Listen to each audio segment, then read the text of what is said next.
Hey guys, Dimension Jumper. Today I'll be reviewing the first DLC Spider-Man PS4 story, that being The Heist. Now, The Heist is part of the Spider-Man DLC, The City That Never Sleeps.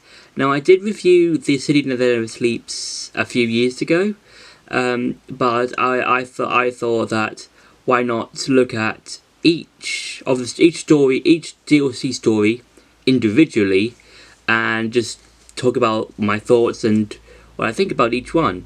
And today I'm going to be starting off the City That Never Sleeps with The Heist.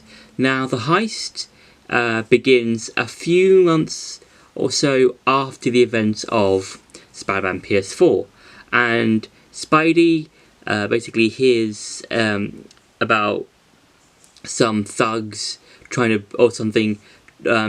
break into a museum to steal an important painting.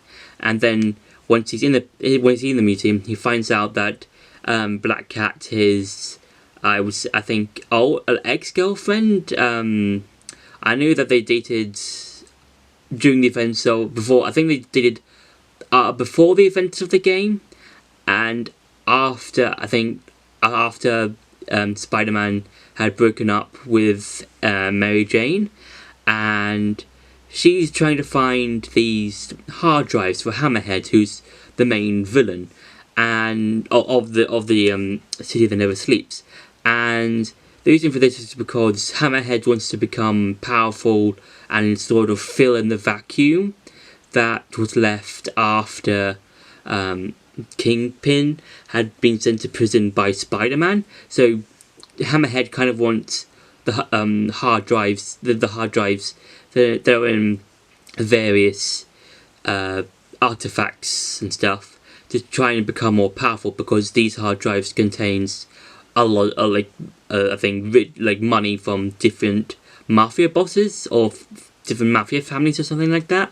So yeah, and then about halfway through the heist, Spidey teams up with Black Cat because she says that Hammerhead has kidnapped her son. And then this kind of puts Spidey into question, because he believes that the kid could be his, because he did hook up with Black Cat after he had split up with MJ. And yeah, I would say that The Heist,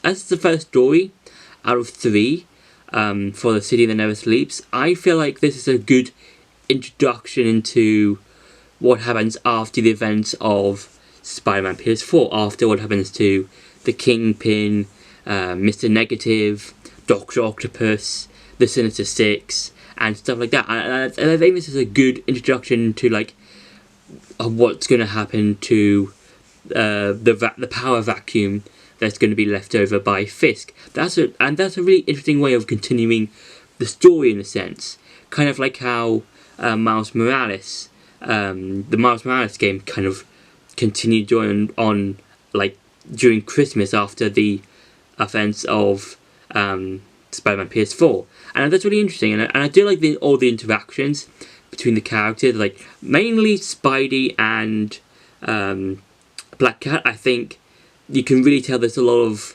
chemistry between those characters even after they broke up, and I enjoy both the voice actors that play them.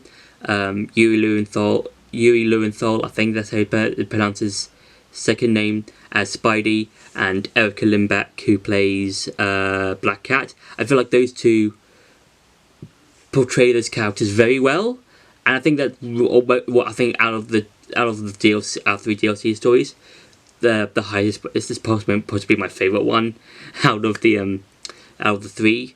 And yeah, and apart from the main story, there's also the same old Spider-Man swinging about New York stuff, as well as some new suits, and as well as some combat challenges.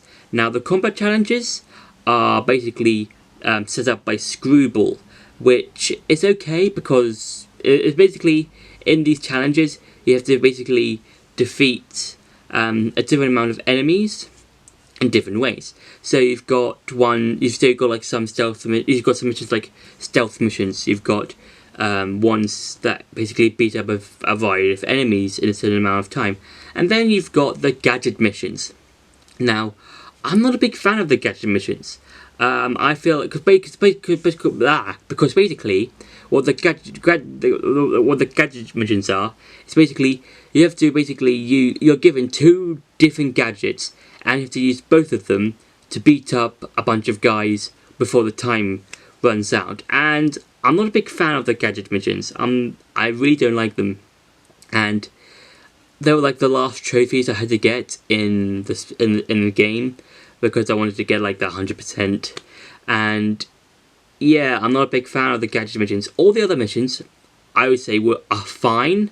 They are fine. They don't really bother me that much. But the gadget missions, I'm not a big fan of, mainly because one of those missions requires you to have, I think, an anti-gravity gadget as well as the web sensory gadget one. I don't remember what that one's called, but I think it was mainly because of that particular screwball mission that made me despise the gadget missions, because I hated that one. I hated doing that one because of just like I would always run out of time, and it felt like it would just never ended. And yeah, but apart from those, apart from some of those missions, I would say overall, the Heist is a good continuation from the original Spider-Man PS4 game, and it's really cool and interesting to see how these characters, every single character interacts with one another and stuff like that. And I believe this is the only story or DLC story that has a MJ mission where there's a stealth mission. I believe this is the only one that has one. I could be wrong, I'm not 100% sure, but from what I remember, the Heist is the only story that has the MJ stealth mission, and I don't mind that because it's the only one in the DLC. And whereas like, if you play the original game or the normal game without playing the DLC, there are like 6 or 7 stealth missions, and I don't like those stealth missions because those are boring and you're not playing as Spider-Man. But in the Heist, I'll let it slide because it's only the only one in the DLC. So overall, I would say that the Heist is interesting. It's really fun, and it's an interesting way of showing how things are how things are going on since the events of the game. And it's really cool to see all these different characters interacting with each other and bringing in new characters like Hammerhead and Black Cat, characters that have been in like the comics and stuff being introduced into this game, and it all flows well and it's really fun, and I think it's a nice start to the City That Never Sleeps. So that's been my review for Spider-Man, for the Heist, for Spider-Man, the City That Never Sleeps. I hope you enjoyed this video. Don't forget to like, share and subscribe, and I'll see you in the next video.